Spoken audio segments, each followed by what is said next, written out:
Good morning.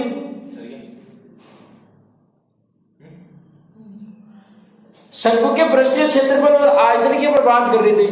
तो एक बात सबसे बड़ी बात अपन ने ध्यान देने वाली ये है कि आपको शंकु का पृष्ठीय क्षेत्रफल और आयतन ज्ञात करने के लिए सबसे पहले आपको एक तो इसकी तीन चीजों की आपको जरूरत पड़ेगी।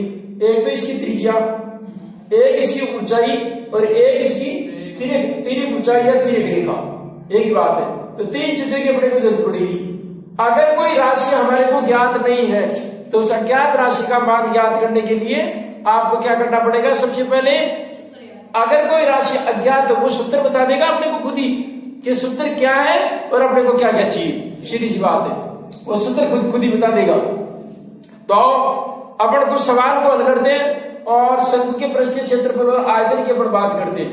और सूत्रों की जहां तक बात है, शंकु का वक्र पृष्ठ का क्षेत्रफल का सूत्र होगा पाई आर एल, और एल का मतलब यहाँ पर तिर्यक ऊंचाई। और संपूर्ण पृष्ठीय क्षेत्रफल की अगर बात पूछता है तो उसका क्षेत्रफल होगा पाई आर और l plus r, pi r और एल प्लस आर। और जहां तक उसके आयतन की बात है तो आयतन का सूत्र होगा 1/3 पाई आर स्क्वायर एच। कहने का मतलब ये था कि आपका जो शंकु का जो आयतन है वो बेलन के आयतन का 1/3 वां हिस्सा है, 1/3 वां हिस्सा। आप उसमें ये कह सकते हैं संदर्भात्मक रूप से। अच्छा, अब बात रही कि इनके सूत्रों की बात। अब बात करते हैं क्वेश्चन नंबर 8 की। क्वेश्चन नंबर 8 के अंदर क्या कहता है कि आपको एक शंकु दिया गया है, उस शंकु की आपको अनुपात दिया गया है उनकी त्रिज्या का और उनकी ऊंचाइयों का अनुपात दिया गया है। हालांकि उनकी जो त्रिज्या है, त्रिज्या नहीं है सॉरी व्यास है, व्यास का अनुपात तो बराबर है। और इनकी जो तिर्यक ऊंचाई है वो ऊंचाई आपको दे रखी है अनुपात के तौर पर। और एक छोटे वाले शंकु का आपको क्षेत्रफल दे रखा है, आपको बड़े वाले शंकु का क्षेत्रफल ज्ञात करना है। और वही नंबर दिए शंकु है। अब ये कैसे होगा, क्या होगा? इसके दो उत्तर आ सकते हैं और दोनों ही उत्तर सही है।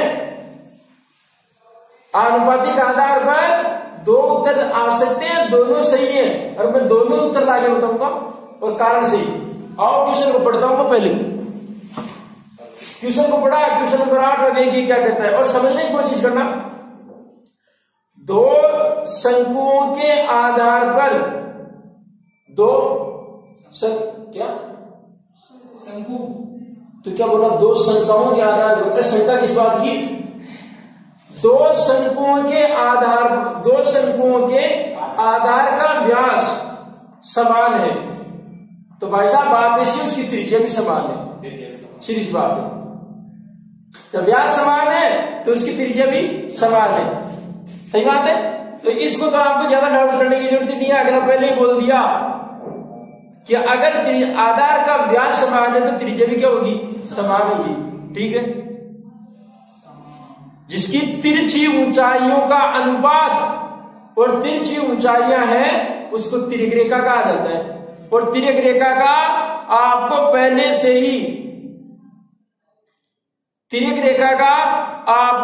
से ही अनुपात दिया गया है। वो अनुपात दिया 5:4।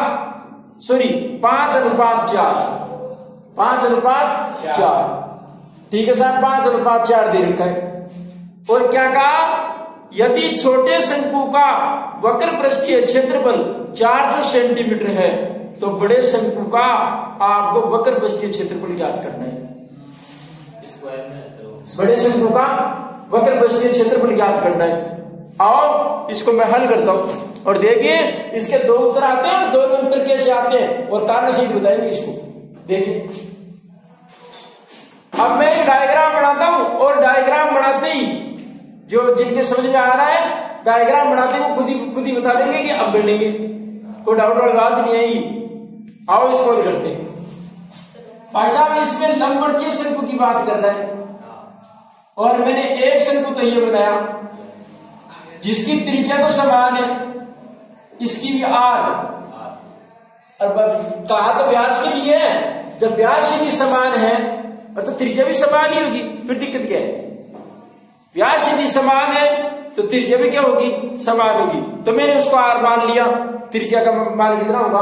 आर। लेकिन वो तो तिरछी ऊंचाई की बात करता है, तो तिरछी ऊंचाई आपको ऑलरेडी दे रखी है, बड़े शंकु की तो 5, अनुपात दे रखा है आपको 5 का।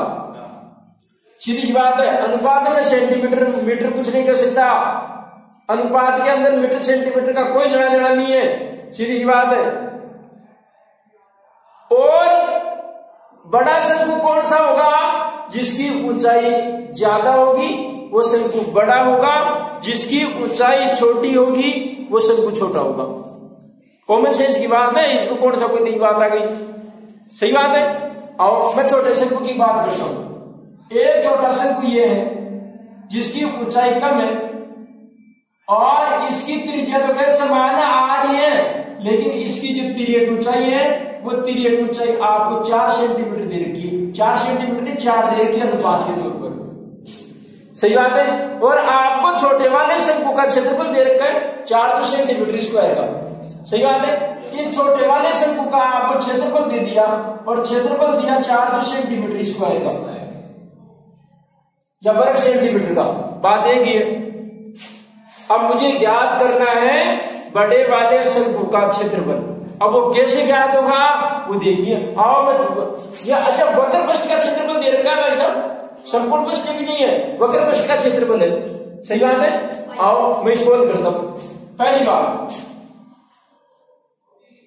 क्षेत्रफल, अब वो भी वक्र पृष्ठ का क्षेत्रफल शंकु का, और शंकु का वक्र पृष्ठ का क्षेत्रफल होता है पाई आर एल, पाई आर एल। सही बात है। तो इस शंकु के वक्र पृष्ठ के क्षेत्रफल के अंदर अगर मैं L1, R1 और L1 लगा दूं तो ये कौन सा शंकु बनेगा? पहले नंबर वाला बड़ा शंकु। कौन सा शंकु? बड़ा शंकु। मेरी बात को समझ रहे हैं? बड़े वाला जो शंकु होगा उस बड़े वाले शंकु का जो क्षेत्रफल होगा, बड़े वाले शंकु का जो क्षेत्रफल होगा वो जिसकी ऊंचाई बड़ी होगी वो बड़ा शंकु होगा। अब बड़े वाला जो शंकु होगा उसकी त्रिज्या भी बड़ी होगी, लेकिन यहाँ पर तो त्रिज्या का कोई लेना देना नहीं है, सब बराबर है, त्रिज्या तो बराबर है। लेकिन अब बड़ा किसको करें? जिनका व्यास यदि बड़ा होगा तो सीधी सी बात है, सॉरी व्यास क्या, उसकी ऊंचाई यदि बड़ी होगी तो जाहिर सी बात है उसका जो शंकु है वो भी क्या होगा? बड़ा, और उसका क्षेत्रफल भी क्या होगा? बड़ा, जाहिर सी बात है। आओ तो क्षेत्रफल 400 सेंटीमीटर स्क्वायर का है। आओ मैं इसको हल करता हूं। पाई आर एल अनुपात पाई आर टू L2,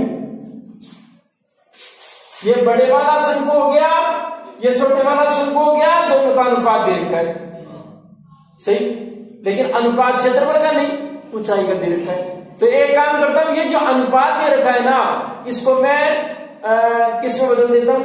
परिमेय संख्या में, क्योंकि अनुपात को परिमेय संख्या में बढ़ाया जा सकता है, अंश और हर के तौर पर बढ़ाया जा सकता है, अंश और हर के तौर पर बढ़ाया जा सकता है। तो मैं इसका अनुपात बढ़ाता हूं, पाई are L1 pi R2 L2, और इन दोनों का क्षेत्रफल में बड़ा आपका जो क्षेत्र छोटे वाले शंकु का जो क्षेत्रफल था वो दे रखा है, और वो कितना है? 400। वो कितना है? 400। तो बराबर 400 कर दिया, बराबर 400 कर दिया। सही बात है। ठीक साहब, मैंने इसको 400 कर दिया। अब इसका क्षेत्र, अब आगे इसको हल करते हैं और देखते हैं कि इसका क्षेत्रफल किस प्रकार से ज्ञात होगा। अब एक बात बताइए, त्रिज्या तो समान है, जब व्यास समान है तो त्रिज्या भी समान है, कॉमन सेंस की बात है। और अगर व्यास समान है त्रिज्या समान है तो कहने का मतलब R1 बराबर R2 बराबर R, मैं ये कह सकता हूं, बराबर 3। R का मतलब त्रिज्या, मतलब ये जो R है ये R बराबर है R1 के बराबर भी और R2 के बराबर भी। सीधी सी बात है, मैं नहीं जानता हूं। सही बात है, उनकी माप बराबर है तो क्या कर सकते हैं? अब जब जो कोई माप समान है तो वो तो पढ़ सकते हैं, जैसे पाई से पाई कट गया, समान है। अब इसका मान और इसका मान तो बराबर है, खुद ही कह रहा है, और जो समान मान होते हैं वो कटेंगे कि नहीं कटेंगे? बताओ। कटेंगे, जाहिर सी बात है। बच गया क्या, ये तो बड़े वृत्त की तिर्यक ऊंचाई, ये छोटे वृत्त की तिर्यक ऊंचाई। क्यों? अच्छा, बड़े वृत्त की आपको तिर्यक ऊंचाई दे रही थी 5/4, ये तो 5 हो गई और ये बटा 4 और बराबर 400, बराबर 400। सही बात है। अच्छा, अब ये परिमेय संख्या है 5/4, तो ये परिमेय संख्या नहीं है, तो परिमेय संख्या बनाने के लिए क्या करूंगा, इसके भी हर एक लगाऊंगा। मैं कितना लगाऊंगा, 1 लगाऊंगा। मैंने हर एक लगाया, हर एक कितना लगाया, 1 लगाया। अच्छा, आपको क्षेत्रफल चाहिए, क्या चाहिए, क्षेत्रफल। अच्छा, इसका क्षेत्रफल तो आ गया, लेकिन बड़े वाले छोटे वाले शंकु का तो दे रखा है, बड़े वाले शंकु का नहीं दे रखा है। बड़े वाले शंकु का क्षेत्रफल x मान लेते, बड़े वाले शंकु का क्षेत्रफल कितना मान लेते, x। अरे ऊंचाइयों का अनुपात दे रखा, तो इधर क्षेत्रफल का अनुपात तो होना जरूरी है, जाहिर सी बात है। अमल करो, 5 को x से गुणा करेंगे, 5x बराबर 400 को किससे गुणा करेंगे, 4 से, जिसको वजन गुणा कहा जाता है। जिसको क्या कहा जाता है, वजन गुणा कहा जाता है। मैंने वजन गुणा कर दिया, वजन गुणा आता है अपनी को भाई साहब, सही बात है। जिसको तिरछा गुणा कहा जाता है, क्रॉस मल्टीपल कहा जाता है, आप छोटी क्लास में पढ़ गए, ठीक है साहब। आइए हल करते हैं इसको। अच्छा, ये 5 गुना में है, पक्षांतर करने पर भाग में करो इसको। x बराबर 400 गुना 4 बटा 5, x बराबर 5 5 5 8 40 80, सही बात है। और 80 को किससे गुणा करूंगा, 4 8 चौक 32, 320 सेंटीमीटर स्क्वायर है उस बड़े वाले बड़े वाले शंकु का क्षेत्रफल। तो बड़े वाले शंकु का क्षेत्रफल 320 सेंटीमीटर स्क्वायर होगा, 320 सेंटीमीटर स्क्वायर। आई बात समझ में। अब आपके दिमाग के अंदर एक प्रश्न आएगा, क्या कि साहब जब एक बात बताइए, जिस शंकु की त्रिज्या समान है, दिमाग लगाना, ये राधा शर्मा, वैसे आप वैसे गणित के अंदर ज्यादा रुचिकर है, आपको अच्छी लगती होगी शायद गणित। तो एक बात मैं कहना चाहूंगा, इसके अंदर 2 आंसर आ सकते हैं। मैंने पहले भी कहा था, सोचने की बात यह थी कि जिस शंकु की त्रिज्या समान है, पहले वाले शंकु की भी और दूसरे वाले शंकु की भी त्रिज्या समान है, तो एक बात बताइए, जब उनकी ऊंचाइयां जब छोटी बड़ी है, तो जाहिर सी बात है उसका क्षेत्रफल भी छोटा बड़ा होना चाहिए, सही बात है। क्षेत्रफल भी क्या होना चाहिए, छोटा बड़ा। और जिनकी बात तो यह है कि जिसकी ऊंचाई यदि छोटी है, तो उसका क्षेत्रफल बड़ा थोड़ी हो जाएगा, छोटा ही होगा। और जिसकी यदि ऊंचाई यदि ज्यादा है, तो उसका क्षेत्रफल क्या होना चाहिए, ज्यादा होना चाहिए। अब दिमाग लगाओ जरा इस प्रश्न के अंदर कि जिसकी छोटे वाले शंकु का क्षेत्रफल 400 सेंटीमीटर स्क्वायर है, तो फिर बड़े वाले का तो उल्टा ज्यादा होना चाहिए, 320 क्यों आया, 320 क्यों आया। सोचने की बात है और दिमाग लगाने की बात है, सही बात है। तो भाई साहब देखो, ये तो अन्याय हुआ, जिस शंकु की आकार ही बड़ा तो क्षेत्रफल बड़ा होना चाहिए। अरे मैं किसान का बेटा हूं, मुझे पता है क्या है। अरे जिस क्यारी को मैं छोटी बनाया तो उसका दायरा छोटा ही होगा, उसमें उत्पादन भी छोटा होगा, उसमें कोई फसल होगी वो भी कम होगी, जाहिर सी बात है। और अगर कोई क्यारी बड़ी है तो उसमें उत्पादन भी ज्यादा होगा, उसमें बीज भी ज्यादा लगेगा, उसमें पानी भी ज्यादा देना पड़ेगा, कोई स्थान भी ज्यादा घेरेगा, जाहिर सी बात है। अच्छा, अब मैं किसान का होता हूं, मैं खेती बाड़ी का काम भी करता हूं। एक बात बताइए, अपन भी खेती बाड़ी करते हैं, ये क्या नाम है आपका, वंदना जी, आप थोड़ा खेती बाड़ी का आप भी हैं, तो आप एक बात बताइए, आप जो अनाज की जो ढेर लगाते हो, अनाज का ढेर लगाते हो, जरा देखा करो वो शंकुनुमा संरचना है, नीचे से चौड़ा ऊपर से यूं होता है। आप अनाज की जब ढेर लगाते हो तो कैसे लगाते हो, ऐसे लगाते हो, नीचे से यूं लगाते हो आप, सही बात है। आप जब अनाज की ढेर लगाते हो तो ऐसे ही लगाते हैं, जाहिर सी बात है। अब एक बात बताइए, उसको फैला तो जाए कितना ही, तो फैलाने से कोई मतलब थोड़ी है, उसकी ऊंचाई यदि ज्यादा होगी तो जाहिर सी बात है उसमें उत्पादन ज्यादा, उसमें बोरियत भी ज्यादा बढ़ेगी, उसका उत्पादन ज्यादा होगा, सही बात है। एक एक कॉमन सेंस की बात है, या हर देने की बीमारी के अंदर जवाब मिलता है इसका, खेल खेल के अंदर ही। और गणित ऐसा विषय है जो खेल खेल में आता है, और जो खेल खेल में नहीं आता उसको गणित भी नहीं आती है। सीधी बात है, चाहे कितना बड़ा प्रोफेसर हो, कितना बड़ा लेक्चरर हो जाए। अब साहब जी सीधी सी बात है कि जिसकी ऊंचाई यदि ज्यादा है तो बताओ उसका क्षेत्रफल ज्यादा होना चाहिए कि नहीं होना चाहिए? मैं आपसे पूछता हूं कि जिसकी ऊंचाई ज्यादा है उसका क्षेत्रफल ज्यादा होना चाहिए कि नहीं होना चाहिए? होना चाहिए। और जिसकी ऊंचाई यदि कम है तो उसका जो क्षेत्रफल है वो भी क्या होना चाहिए? कम होना चाहिए। जाहिर सी बात है। तो अब क्या करूं? दूसरा उत्तर निकालो साहब इसका। देखो ये तो उत्तर माना था इसलिए आ गया, तो इसका एक जवाब बोल दो साहब। ठीक है, मैंने माना कि चलो बड़े शंकु का क्षेत्रफल पाई आर L1 अनुपात पाई R/L2 बराबर। अब नियम तो ये कहता है कि बड़े वाले शंकु के बराबर बड़े वाले का लिखो और छोटे वाले शंकु के अनुपात में छोटे वाले का लिखो। क्षेत्रफल तो उसी के बराबर होना चाहिए। क्षेत्रफल तो जिसका सूत्र लगाया क्षेत्रफल उसी का लिखो ना, बराबर का चिन्ह लगा रहे हो तो। गणित का नियम तो यही कहता है। ठीक है साहब, पाई R1 L1 पाई R/L2 ये बड़े वाले वर्ग का है, बड़े वाले शंकु का।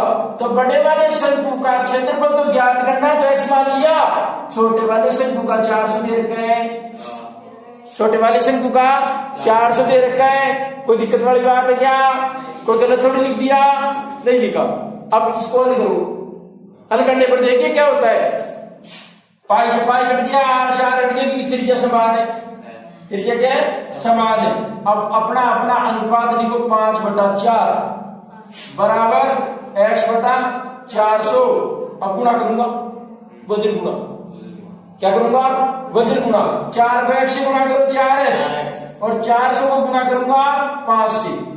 400 गुणा 5, सही बात है। 4 गुणा में पक्षांतर करने पर भाग में, तो x बराबर 400 गुणा 5/4। 4 से 4 कट गए, 100 बार आ गया।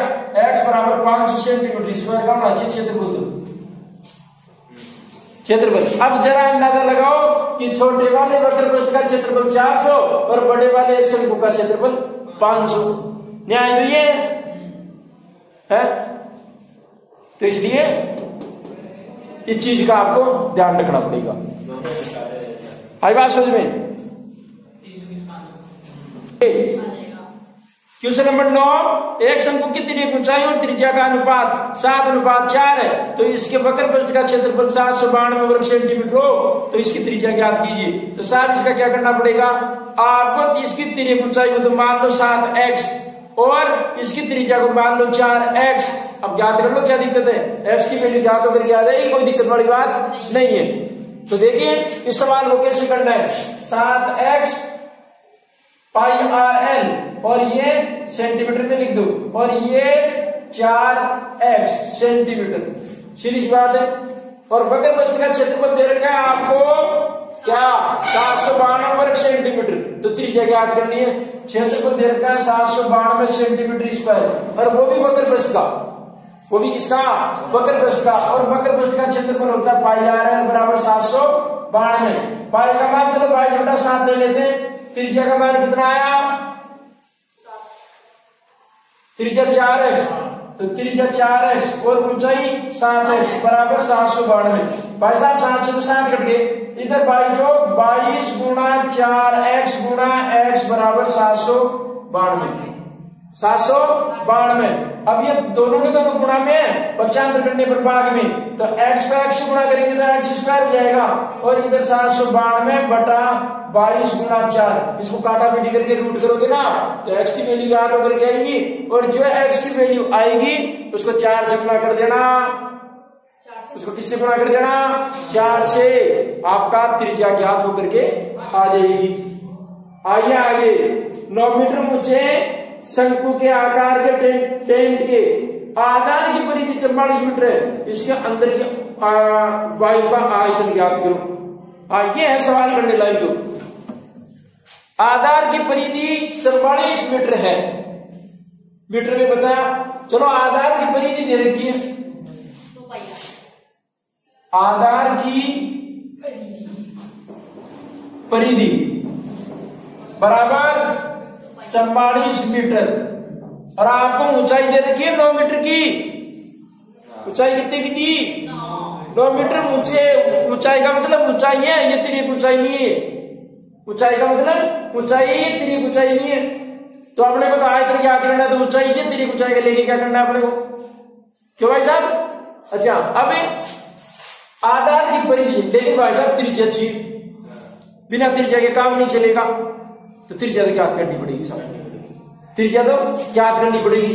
आधार की परिधि। अच्छा, आधार की परिधि तो वर्ताकार होती है और वृत्त की परिधि होती है भाई साहब 2πr बराबर 44 मीटर। सही बात है। अच्छा, त्रिज्या ज्ञात करनी है तो 2π का पक्षांतर करूंगा और 2π का पक्षांतर करते ही त्रिज्या ज्ञात होकर जाएगी। सही बात है। r बराबर 44/2π, 44/2π। तो अब ज्ञात करो r बराबर 44/2 गुणा 22। अच्छा, 7 ऊपर चले जाएंगे, बटा 7 करूंगा तो बटा 7 करूंगा, 7 ऊपर चले जाएंगे। सही बात है। काटो, 22 गुना 44, 44 एकम 44। तो r बराबर कितने मीटर की आ गई? 7 मीटर की।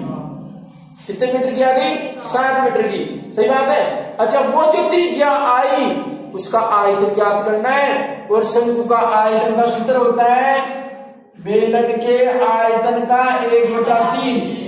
शंकु का आयतन, और शंकु का आयतन होता है 1/3 πr square h, 1/3 πr square h।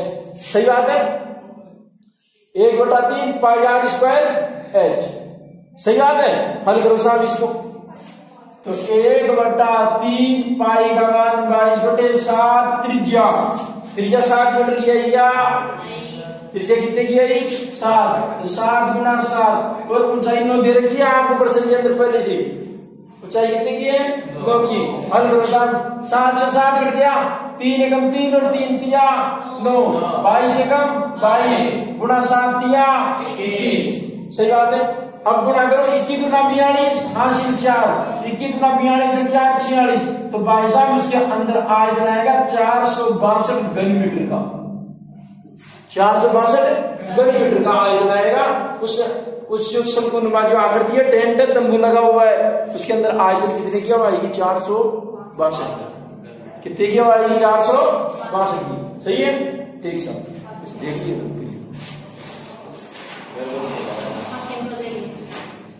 462 घन सेंटीमीटर का आयतन आएगा। आगे चलिए साहब, क्वेश्चन